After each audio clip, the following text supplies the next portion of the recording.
you said colorless clothes. Not really colorless, but you can say muted colored. Muted colors. Okay. So not so bright, like dull. You know the word dull, D-U-double-L? D-U-L-L. Do you know that word? No? Okay. It means not bright. So you can say dull colors, you can say muted colors. For example, last year, the year before, you know, when King Ramadanai passed away, and Thai people had to wear muted colors for a year. Yeah. So muted colors include gray, brown, what's that one?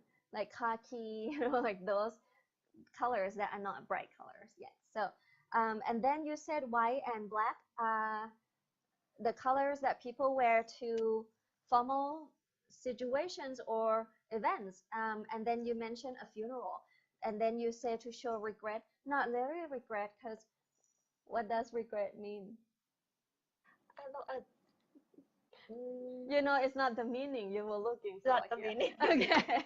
Okay. Not regret, but we mourn the loss, right? So you can use the word mourn, and mourn doesn't mean you have to cry. It just means that you feel sorry for the family of the person who just passed away. Yeah.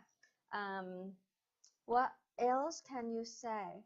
The feeling of out of respect. You can say like we wear it out of respect to the family of the person. Yes. Okay.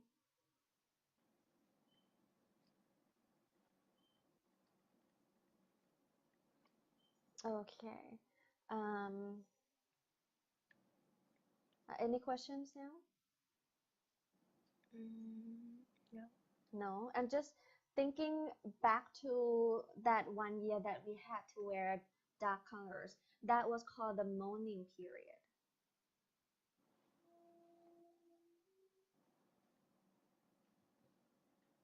Yeah, so we were in the mourning period of 1 year after the kings passed away. The king's passing, you can use that word as of now.